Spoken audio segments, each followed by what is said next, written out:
Hey guys, welcome to episode 7 of How Would Jesus Sell series. You heard that right. How would Jesus sell? Here's the problem, is that most of you have been led to believe that selling is a bad thing.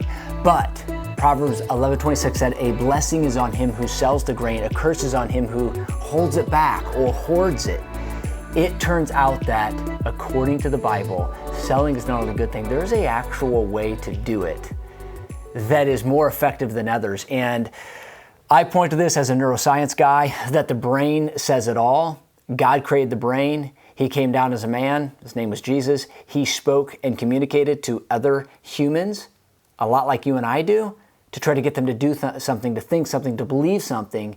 The way that he did that is the best approach to communication yesterday, today, and tomorrow. For me, my name is Dr. Dan Sullivan. I want to do things that, one, are pleasing to the Lord, but two, that are going to be around in 100, 200, 300, 400 years from now. Nobody's going to know my name in 200 years from now, but I know God will, and God did, and He created me with a purpose. And these principles that I love to teach, and I got a doozy for you today, all have to do with how He did it. And so here's the first problem. In episode 7, this one's specifically for chiropractors, because I am one. And chiropractors struggle with selling because they think it's a negative thing. But I've got some notes here that I wrote out and I typed out. Selling, by the root word of selling actually is sellen, S-E-L-L-E-N, and that actually means to give. What if today you've just flipped the script on what you think about selling, and just instead of saying selling, you said it and replace it with giving? Who could I give to today? Who could I serve today? Because selling is serving, because selling is giving. And if you're anything like me, I grew up thinking selling is like pushy. And actually, it says this: chiropractors struggle with selling not because they lack passion, skill, or results, but because the traditional mindset of selling clashes with their identity as a healer. And I can tell you, I have experienced that. I have thought that, right? I just want to go tell the story. But here's the deal. You get a result, and I ask this to clients or prospects all the time. 1 to 10, what's your results? And they're like 7 or 8, maybe even 9. Then I said, 1 to 10, what is your ability to communicate said results? And usually it's about half that. Say it's 4 or 5. Then here's the doozy. Here's the question. What does the public perceive your results to be? Is it based on your results, or is it based on what you communicate the results to be?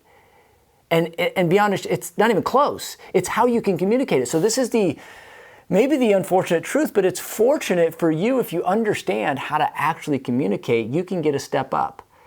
And if you already get good results or great results, then man, you combine your great communication with great results, and your destiny is yours. It's back in your control. You don't have to worry about what the flipping insurance companies are going to tell you or going to pay you, or what reimbursements you have, or what deductibles your patients have. So here's the thing: chiros, because I am one and I coach a lot of them, confuse selling with pushing. They think they have to push people into something. That's just not true when you understand what real selling is.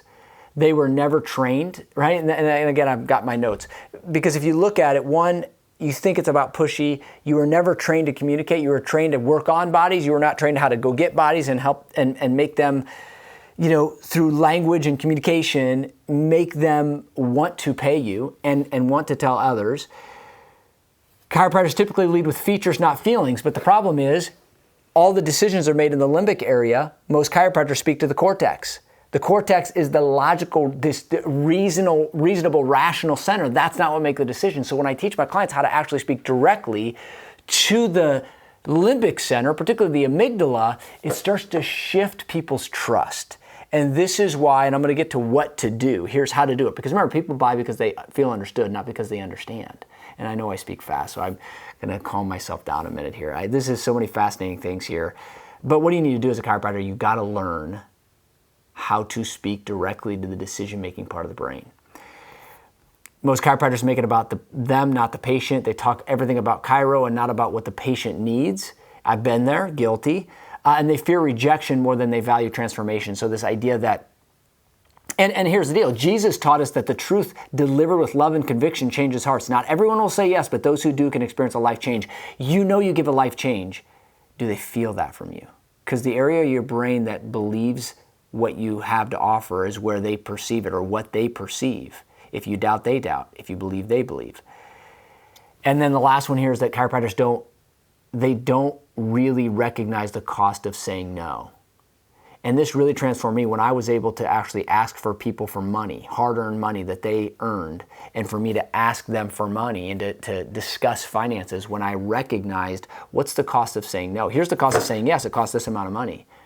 But what's the cost of they say no? It's way more, because they're going to have to go treat this, and not address the cause, but to treat the symptom with drugs or surgeries that eventually is going to cost them not with just their money, but with their time and ultimately with their suffering. That doesn't have to happen. And so what I want to just remind you of is what God says about selling is it's a good thing, and it's about serving people. You flip the script on that. And here's what I want to just wrap up here. I like to make these short and sweet, but if you're a chiropractor, which is who I'm speaking to right now, is that that I want you to know you not only don't need to use pressure, you should never use pressure. How do you do it? You have to get people to convince themselves. And so in this series, I'm talking all about and I break down each one, but I'm just kind of encompassing the number one thing is you got to ask better questions and more questions. It has been shown through research that the best salespeople speak 44% less. That means they're doing more of the talking. That means you have to ask good questions, but you ask it with the right tone. And through the Bible, we see that Jesus had perfect tone, but there was a time when he flipped tables. There was a time when he sat with the woman at the well, who was the adulterous woman. He didn't make her feel guilty. He actually made her feel hopeful.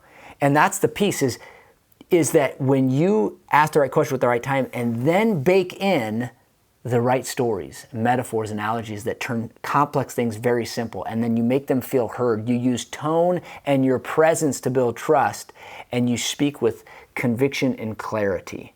Jesus sold with love, and he led people to life-changing decisions, not by force, but by influence. That's how you sell chiropractic. Not by pitching adjustments, but by telling them the truth about healing and being bold enough to invite them into a better story, giving them hope back in the fact that their body can heal. It's capable of healing. God made them to heal. They are pre-programmed for health. The reason why they're sick is there's some form of interference or some form of immobility or some form of internal or external lack of adaptation. And we can help balance that. We can help restore that homeostasis or that allostatic load, reduce the load, and ultimately give back them their life through brain-based healthcare.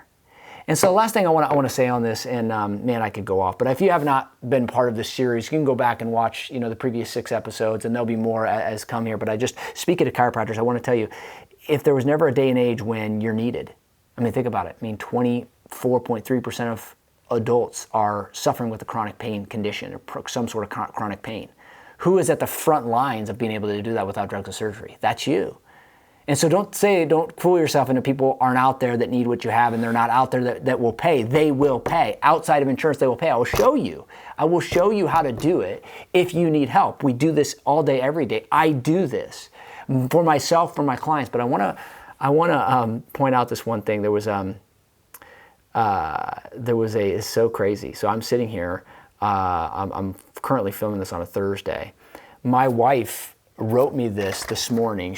We always do we have this certain prayer area of our house, and she prays in a certain area. She gets up earlier than me, and then I go to that area. Well, she wrote this note for me on my and put it on my computer. I do that, and then I go do some work. And it was 1 Peter 4:10.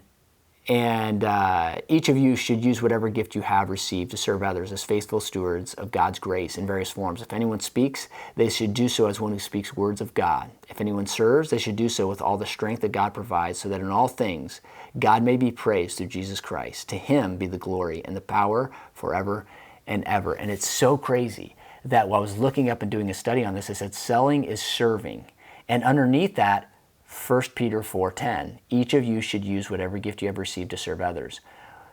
When done through the lens of service, selling becomes an act of stewardship.